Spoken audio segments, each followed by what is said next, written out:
Retomando aqui, então, eu vou fazer da seguinte forma: eu vou tentar me ater aos textos do Espírito de Profecia, para a gente fazer menos comentários e ver se a gente consegue fazer o restante dos 10 mandamentos, tá bom?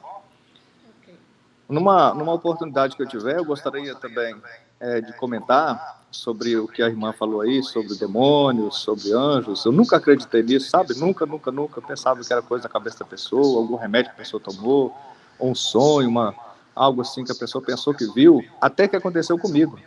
Aí um dia eu queria ter essa oportunidade de estar falando sobre essa experiência, viu? Interessante. O quarto mandamento da lei de Deus, eu gostaria que alguém recitasse para nós. É o mais fácil, né? Difícil de esquecer esse, né? Já começa falando para não esquecer mesmo, né? Lembra-te do dia de sábado para Lembra-te santificar. do dia de sábado. Muito bem. Então esse é o quarto mandamento, né? É um distintivo da nossa igreja, né? O próprio nome da igreja já leva a palavra sétimo dia, que já é para lembrar, né? Fazendo jus ao que o mandamento diz, né? Lembra do dia de sábado, e nós fazemos com que as pessoas lembrem disso, até pelo nome da nossa igreja, né? Nossa instituição. Então, eu quero começar lendo aqui o que eu disse para vocês a respeito da reunião que teríamos na sexta-feira que passou agora. E aí o pastor foi e colocou a mensagem aqui, ó. Vamos desmarcar nossa reunião, por quê? Durante as horas do sábado, não devem ser realizados trabalhos comuns ou reuniões de negócios, ainda que pertençam à causa de Deus. O sábado é para o descanso e adoração e meditação nas coisas celestiais. Testemunho para a Igreja, volume 6, página 356. E o outro texto: as horas santas do sábado devem ser dedicadas a Jesus, à contemplação de sua obra e ao louvor. É o tempo para fortalecer a fé, não para planejar. Ainda que seja da igreja, mas era um problema. Né? Aí ele desmarcou a reunião para poder fazer em outro momento. Então nós vemos aí a amplitude do quarto mandamento da lei de Deus, né? Ou seja, Deus é mais santo do que nós pensamos, muito mais santo do que nós pensamos. Ainda que venhamos aqui, tivéssemos aqui todo o tempo para explanar tudo que foi falado aqui, ainda assim eu não estou explanando tudo. Ainda que todos os cristãos da nossa época viessem explanassem o mesmo assunto na sua maior amplitude mediante o seu conhecimento, ainda assim a gente ficaria faltando de tão santo que Deus é. E algumas pessoas reconheceram isso, né? Por exemplo, João Calvino, ele diz assim: o sábado é dado para que os homens cessem de seus trabalhos e deem lugar à obra de Deus em suas vidas. Olha só, né? Antes ainda de surgir um adventista, né? Como nome, a partir de 1854, né? Lá na época de 1500, mais ou menos, 1560, que já o Calvino viveu, ele diz que o sábado é dado para que os homens cessem de seus trabalhos e dê lugar à obra de Deus em suas vidas. Temos lá naquela época também os valdenses, que santificavam esse dia, né? E agora eu quero ler aqui um texto aqui do Espírito de Profecia, para a gente se ater mais ao texto, para a gente passar mais rápido, tá? Apesar que já lemos dois, né? Mas diz assim, ó: Testemunho Seleto, volume 3, página 16. Santificar o sábado não é apenas abster-se do trabalho. Ah, você santifica o sábado, santifica o que você faz. Não trabalho nesse dia. Eu fui cabeleireiro muitos anos, e aí aos sábados não trabalhava. Então, só o fato de não trabalhar no sábado, eu estou santificando o sábado? Parece que sim, né? Porque o próprio mandamento diz, né? Lembra de santificar o dia do sábado, 6 dias de trabalhar, faz todo o teu trabalho, mas o sétimo dia não falar trabalho algum. Então, dá a impressão que, de fato, seria somente abster-se do trabalho, né? Mas aqui diz que santificar o sábado não é apenas abster-se do trabalho, mas consagrar o tempo sagrado à adoração, à meditação e à comunhão com Deus. O correto seria que, aos sábados, nós participássemos da igreja de manhã, na parte da tarde tivéssemos nossas visitações, mas no outro sábado, o correto seria que nós participássemos da igreja de manhã, mas saíssemos à tarde para um local junto à natureza, levássemos os nossos filhos, nossa família, e ali falasse da natureza para eles, ensinando a eles. E muitos filhos, às vezes, até de pastores, que são muito missionários, não estariam fora da igreja nesse momento. Porque às vezes nós dedicamos tanto tempo à obra missionária, esquecemos de que a nossa família é o nosso primeiro campo missionário. Graças ao bom Deus, meus 2 filhos se encontram na igreja, são muito participativos, mas não é todos os missionários, todos os pastores que são ganhadores de alma que têm os seus filhos, às vezes perderam, e às vezes um dos motivos é o quê? Não aproveitou corretamente as horas sagradas do sábado. Ao invés de sair com a sua família, junto à natureza, aproveitar aquela oportunidade que Deus deu para meditação, para comunhão com o Criador, para adoração, e ensinar os filhos tudo isso, ensinar para eles o valor do sábado, às vezes esquece desse momento especial, né? Então a violação do sábado é uma afronta direta ao Criador, pois é rejeitar o sinal pelo qual ele é reconhecido como Deus. O sábado é um sinal pelo qual nós reconhecemos a Deus. Então, às vezes, o trabalho é tão corrido, chega na sexta-feira, aquela correria, avança as horas do sábado para tomar o banho depois. Às vezes, a hora que chega do trabalho, já avançou as horas do sábado. Às vezes, chegou a hora do sábado, mas não se preparou corretamente. Tudo isso é violação do sábado. É uma afronta direta, não é uma afronta indireta. É uma afronta direta ao Criador, pois é rejeitar o sinal pelo qual ele é reconhecido como Deus. Para que é o sábado? Para nossa meditação, comunhão com o Criador. Não é só abster do trabalho. Devemos meditar, devemos ter uma comunhão com o Criador nesse dia, né? Então, para concluir essa parte,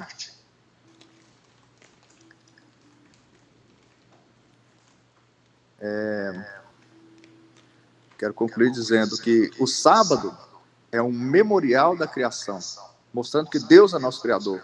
É também um símbolo da redenção, mostrando que Cristo é o nosso descanso. É também um sinal da santificação, mostrando que é Deus que nos transforma.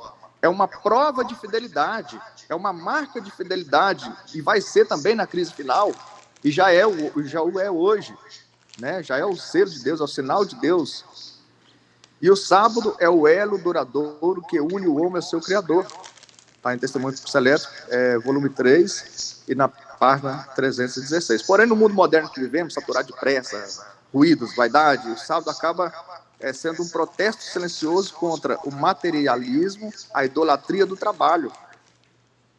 É um dia que o céu toca a terra e o homem volta ao Éden em espírito, através da comunhão com o Criador, né? E passando aqui agora para o quinto mandamento, quem vai recitar para nós aí o quinto mandamento agora? Honra teu pai e tua mãe para que se prolongue teus dias na terra que o Senhor teu Deus te dá. Muito bem. O interessante é que esse mandamento aqui, ele faz uma ligação.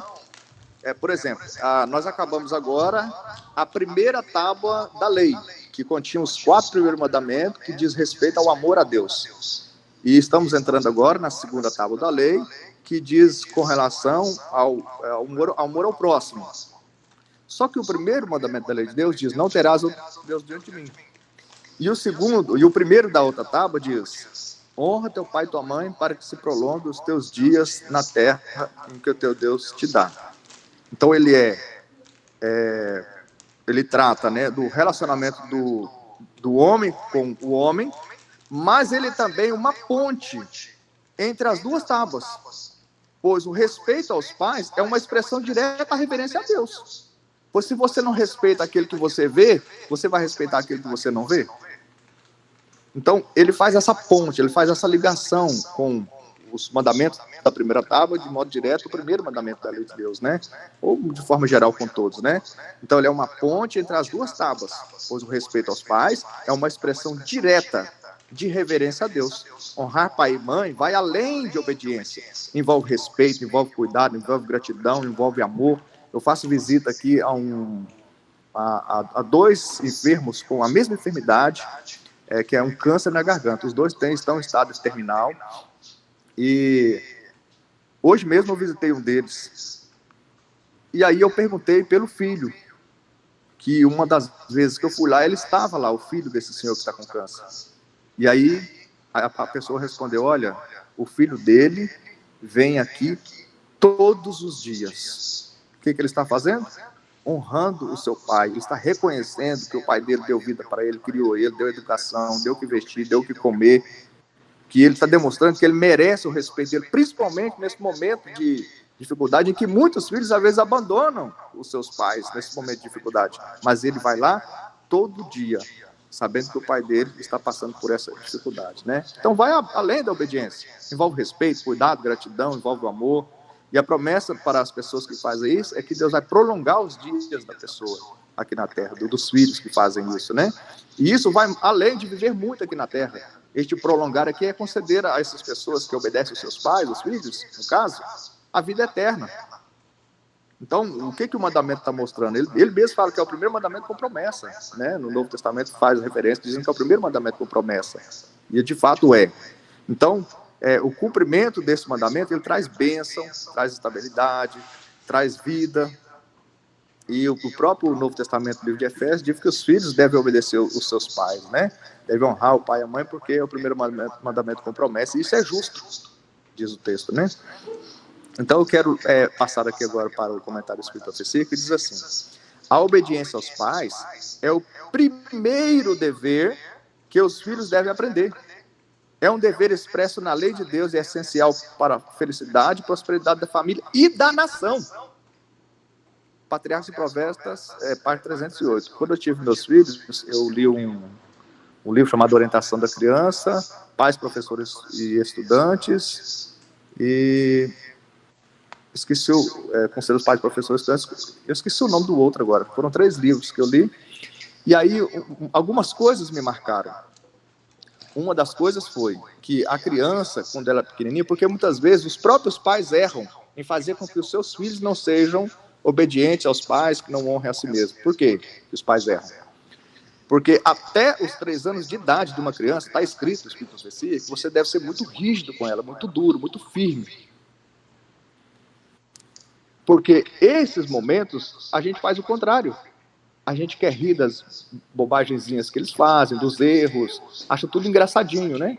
E depois, quando cresce e aquilo vai aumentando na vida dele, a gente vê aquele grande defeito, a gente quer corrigir de forma abrupta. E é o contrário. Até os 3 anos de idade, você deve começar a educar o filho ali com 8, 9 meses. E você deve ensinar até os 3 anos para o seu filho, está escrito lá, que a sua palavra é lei. Não é assim, filho, se você fizer isso, você vai apanhar. Não, está errado. Você está dando a opção para ele escolher. Filho, você não vai fazer isso. Pronto. A sua palavra é lei. Até os 3 anos de idade, devemos ser muito rígidos com os nossos filhos. Após os 3 anos, você vai agora conversando, você vai orando, você vai explicando. Mas ele já aprendeu. Ele já aprendeu até ali quem é que manda. Porque hoje, infelizmente, muitos filhos, até a interna idade, mandam nos seus pais. É os filhos que mandam. Uma vez eu estava na igreja e estava fazendo uma mensagem, não estava no púlpito não, estava embaixo fazendo uma mensagem, de repente passou uma bola debaixo do banco, assim, a bola atingiu o meu pé. Aí eu falei, se alguém, por favor, pode guardar essa bola aqui? Na igreja. Aí guardou. Aí depois eu fui na casa do pai para conversar com ele. Aí ele falou, não, mas está escrito no Espírito de Profecia que os filhos devem ser deixados correr ao redor, assim, como cordeirinho. Aí eu falei, olha, esse texto do Espírito de Profecia está dizendo correr ao redor da casa, como cordeirinho, para ele desenvolver o físico dele, não dentro da igreja. Ainda mais, né, levando uma bola para dentro da igreja. E aí, então, muitas vezes é nós mesmos que já fazemos com que os nossos filhos não vão ter reverência com os pais, né? Nossos próprios erros, né? Então, a obediência aos pais é o primeiro dever que os filhos devem aprender. É um dever expresso da lei de Deus e é essencial para a felicidade e prosperidade da família e da nação. Olha só. Filhos bem educados, filhos que respeitam os pais, vão movimentar, vão prosperar uma família e vão prosperar uma nação inteira. Caso todos esses filhos fossem educados de forma a obedecer aos seus pais, né? Os pais ocupam o lugar de Deus perante os filhos. Quando desobedecem aos pais, estão desobedecendo o próprio Deus. Lar Adventista 293. Então, aquele que desonra e despreza os pais está transgredindo o 5º mandamento e trará sobre si os frutos amargos da desobediência. Inclusive, quando se trata de um namoro cristão, um rapaz que está procurando uma pessoa para se casar, é algo que ele deve observar. essa moça ou esse moço, ele obedece aos seus pais? Como é o tratamento dele para com os seus pais? Por que você acha que ele vai te tratar diferente? Se ele não respeita os próprios pais que deram a vida para ele, que cuidaram dele até aquele grande dia do casamento, para entregar ele para você, fizeram todo o sacrifício do mundo, todo amor, todo carinho, toda a educação da forma que eles conheciam, e não são respeitados pelos filhos, por que você acha que ele vai respeitar o casamento?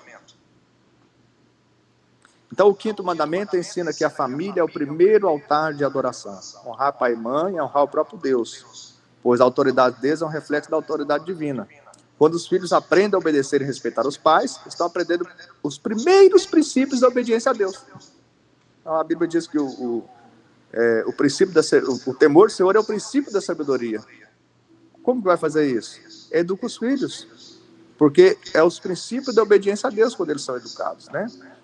E o 6º mandamento, quem quer recitar para nós? Não matarás. Isso, não matarás, né? Então, este mandamento é um mandamento que a gente percebe ali que é simples, curto, né? Só 2 palavras, né? Não matarás. Mas ele é profundo no seu alcance.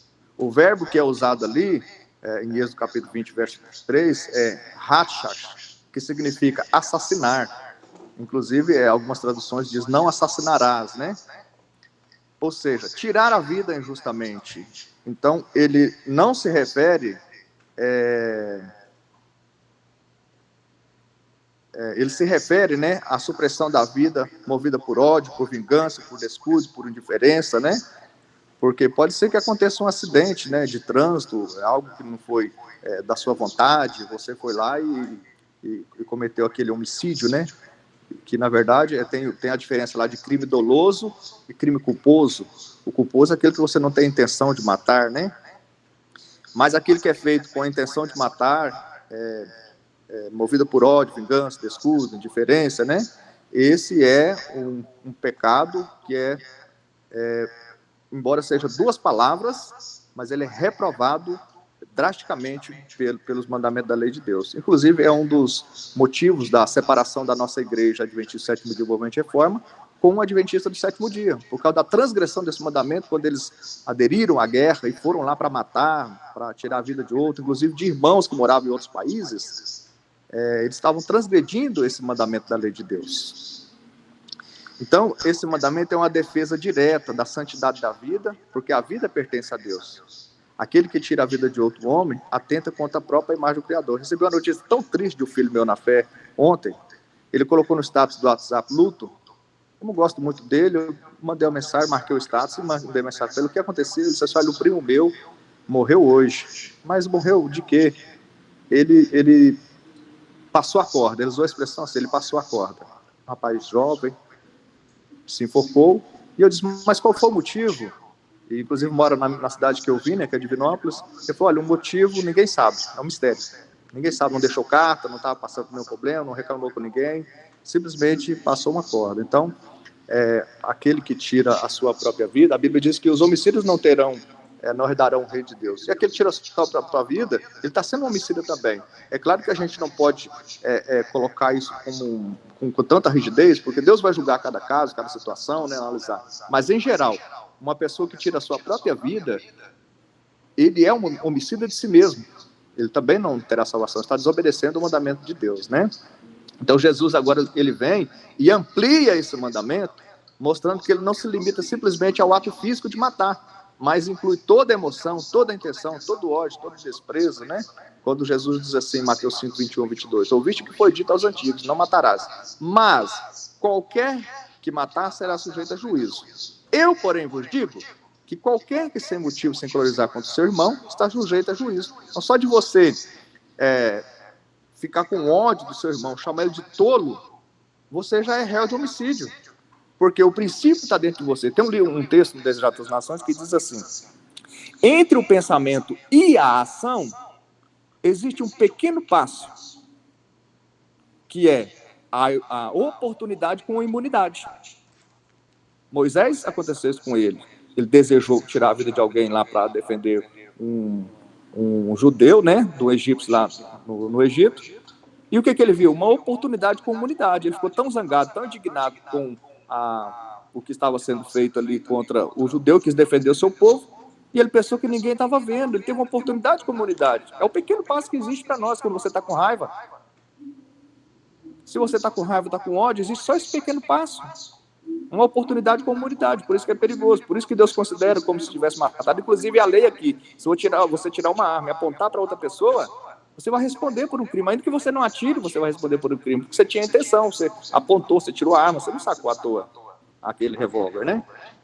Então, o ódio, o rancor, a indiferença, a vingança, são formas espirituais de assassinato. A lei de Deus penetra o coração e proíbe até mesmo o pensamento que conduz à destruição do próximo, até o pensamento. E o Espírito de Profecia diz assim: toda injusta ira, todo desejo de vingança é uma violação do sexto mandamento. O espírito de ódio e vingança originou-se de Satanás e jamais pode ter lugar no coração onde Cristo habita. Desejar todas as nações, na página 310. Então, esse mandamento, ele não proíbe apenas o assassinato exterior, mas ele exige que preservamos a vida e a felicidade do nosso semelhante.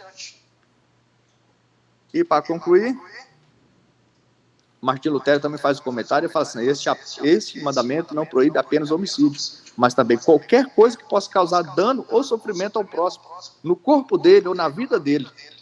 Ele ordena que ajudemos, defendamos e sustentamos o próximo. É isso que o mandamento está dizendo, é mais amplo do que nós imaginamos, né?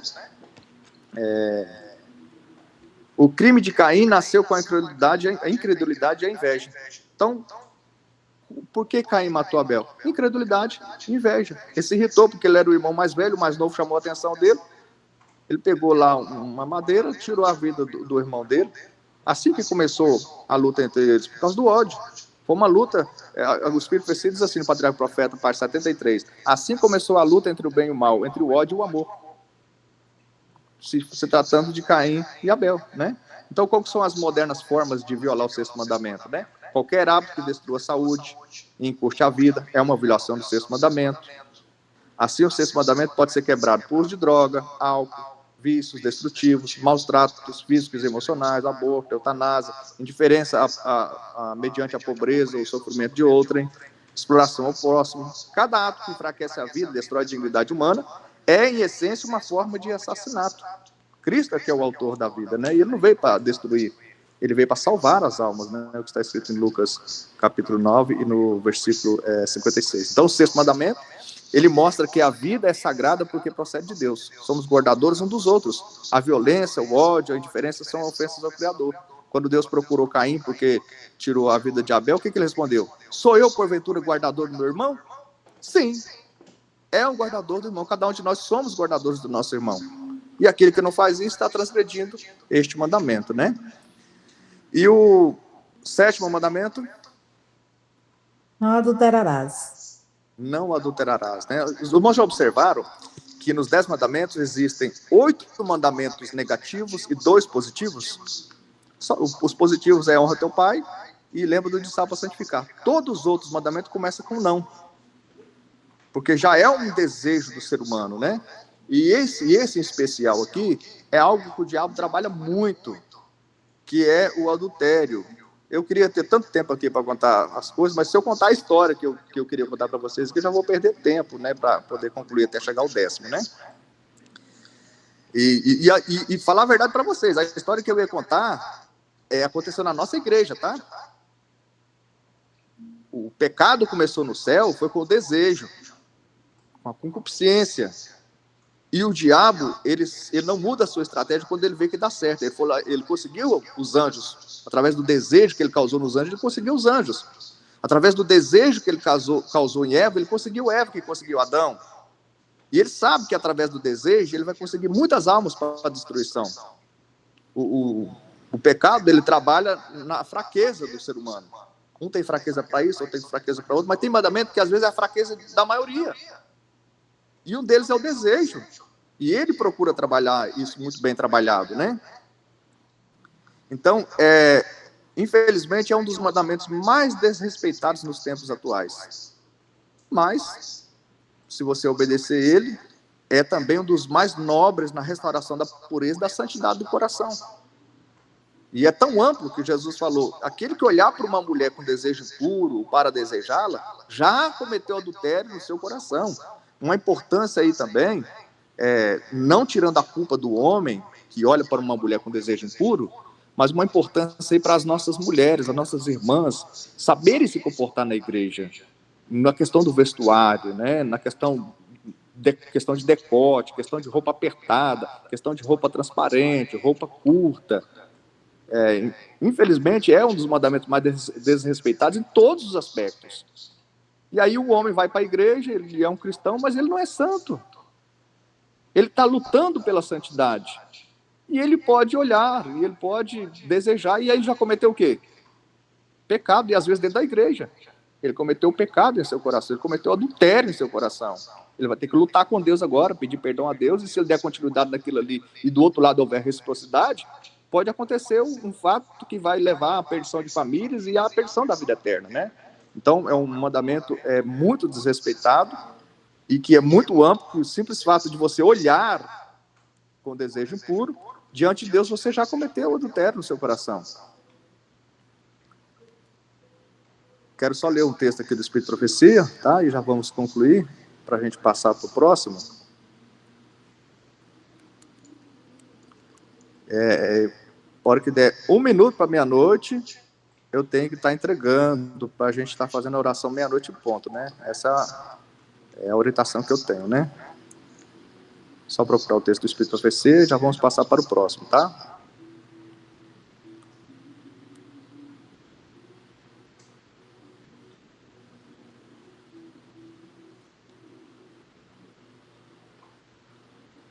Olha, o 7º mandamento não apenas proíbe o adultério exterior, mas condena os desejos impuros, os pensamentos indecentes e os olhares lascívios. Quando um dos males do século hoje, internet, celular, a irmã White faz comentário da época dela, de vagões de trem que tinham fotos de mulheres seminuas, e que aqui era uma ofensa a Deus. Agora imagina a internet hoje, que não é nem implícito mais, é explícito. Uma vez, eu vou contar rapidamente aqui, eu assisti um vídeo no YouTube, e já procurei esse vídeo para assistir de novo e não consegui, de uma assembleia adventista que estava acontecendo num sítio, não é da nossa igreja não, tá? É adventista tradicional. É uma assembleia só de pastores que tinha ali. E aí, a pessoa que fornecia a internet, que era o dono do local, né, o administrador lá, ele tinha acesso a um rastreio do que era pesquisado ali, pois estavam logados na rede dele. E aí, quem está contando isso é um adventista sobre esse assunto no YouTube, que eu assisti, não consegui achar de novo, mas eu assisti. Aí o dono lá, ele faz um comentário. Ele fala que nunca, de todas as igrejas que passou lá, pessoas do mundo que fizeram reunião lá, nunca houve tanto acesso à pornografia do que esse dia que foram os pastores adventistas que reuniram lá. Dá para acreditar num negócio desse? Dá para acreditar no poder que tem essa questão do desejo na vida do homem? Para a gente ver.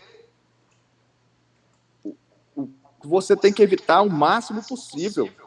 Toda forma de entrada desse pecado deve ser evitada, pois até os pensamentos indecentes, olhares lascivos, pesquisa que você faz na internet, está ali sempre expondo, dando dica ali, se você clicar, aquilo vai passando para frente, você tem que tomar cuidado.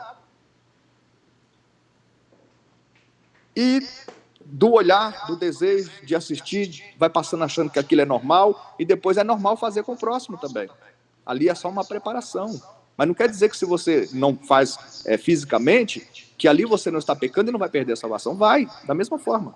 A pureza é um dos atributos de Deus. E aquele que deseja ser participante da natureza divina deve purificar-se de toda a impureza da carne e do espírito. A gente que é missionário, a gente conversa com tantas pessoas, jovens, e a gente vê assim, a dificuldade de alguns nessa área. Eles contam abertamente como aconteceu, como tudo. É uma prisão de Satanás. É um laço de Satanás. O livro lá, Adventista, Página 329, fala assim, nenhum outro pecado, olha só, nós estamos falando de 10 pecados aqui, né? Os 10 mandamentos, se você transgredir é pecado. Mas aqui diz, nenhum outro pecado destrói tão completamente a alma e obscurece a razão e separa o homem de Deus como o pecado da impureza. Lar Adventista, página 329, né?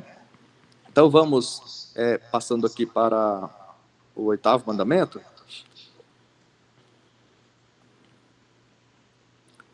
É muito extenso para a gente falar tudo, viu? Senão a gente ia delinear todos aqui, né?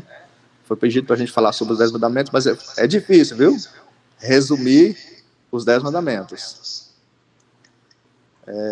Resumir assim, né?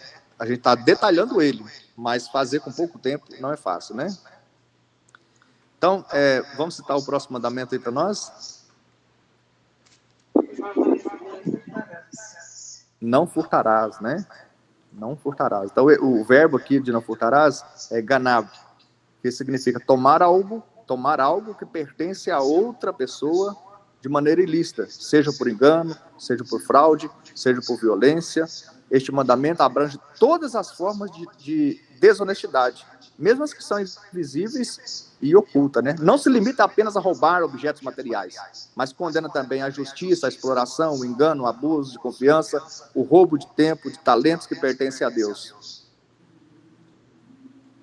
A propriedade e o sustento legítimo são direitos dados por Deus. Portanto, roubar é negar a soberania de Deus como provedor e destruir a confiança mútua entre os homens, né?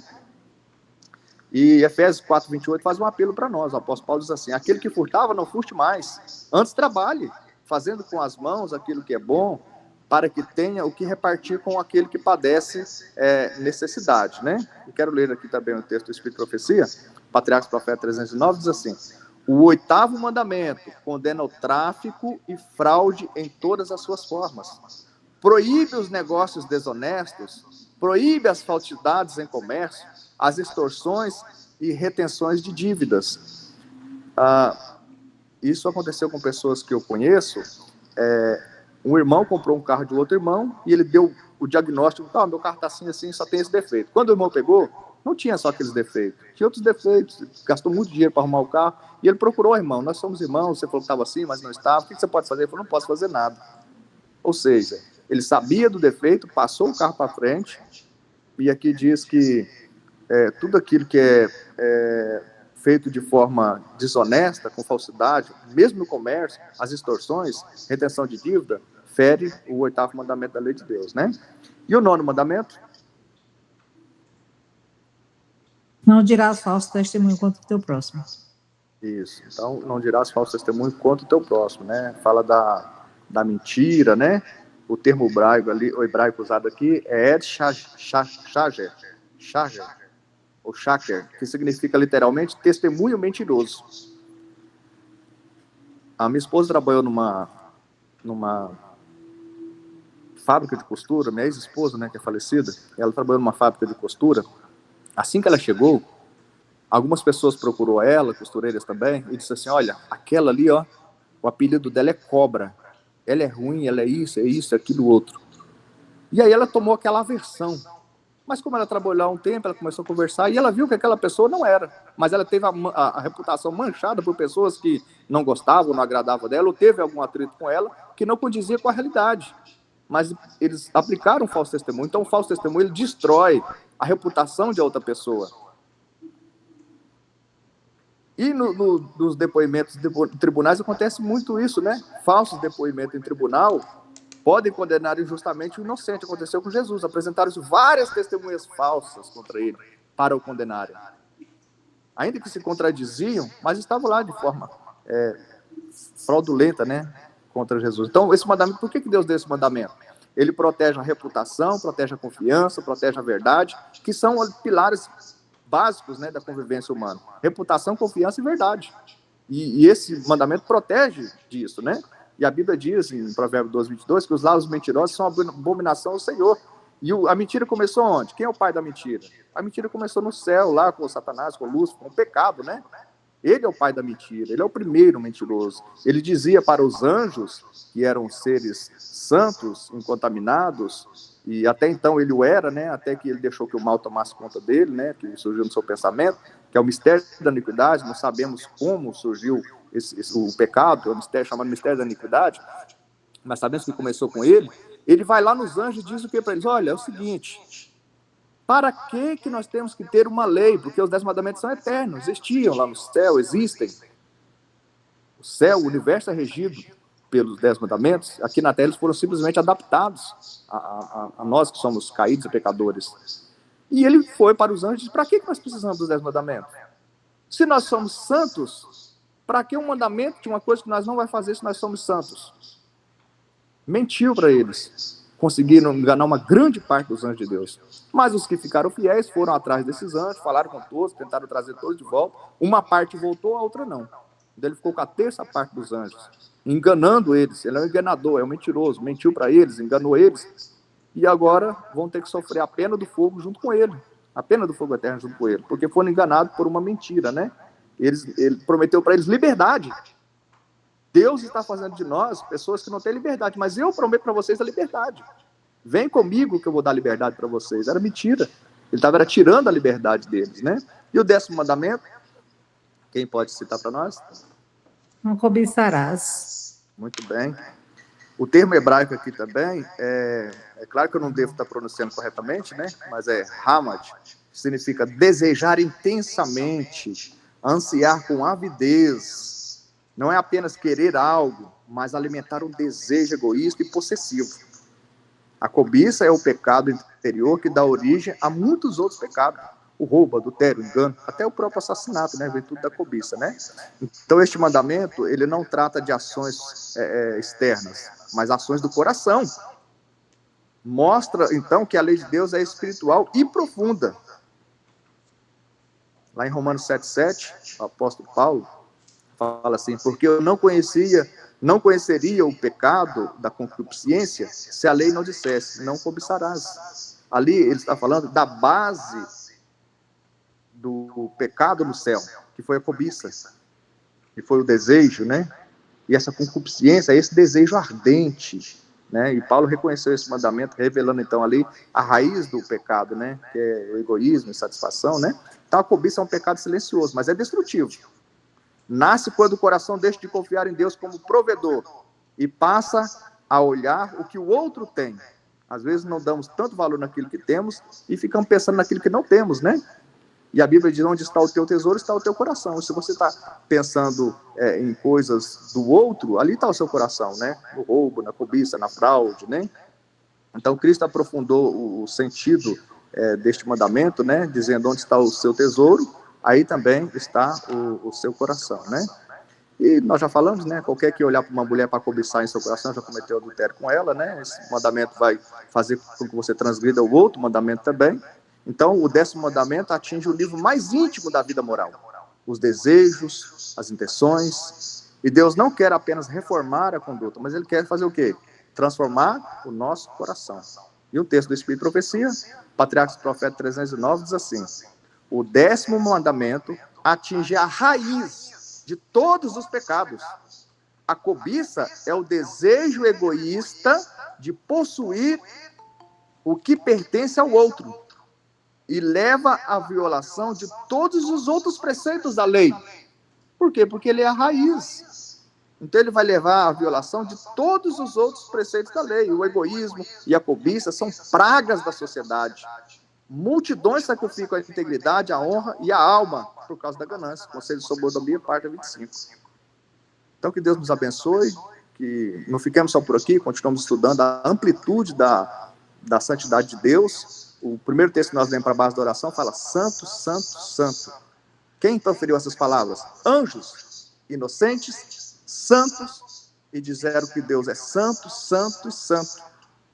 E nós, às vezes, não conhecemos a santidade de Deus. Ele é mais santo do que nós imaginamos. Que Deus nos abençoe. Amém. Amém.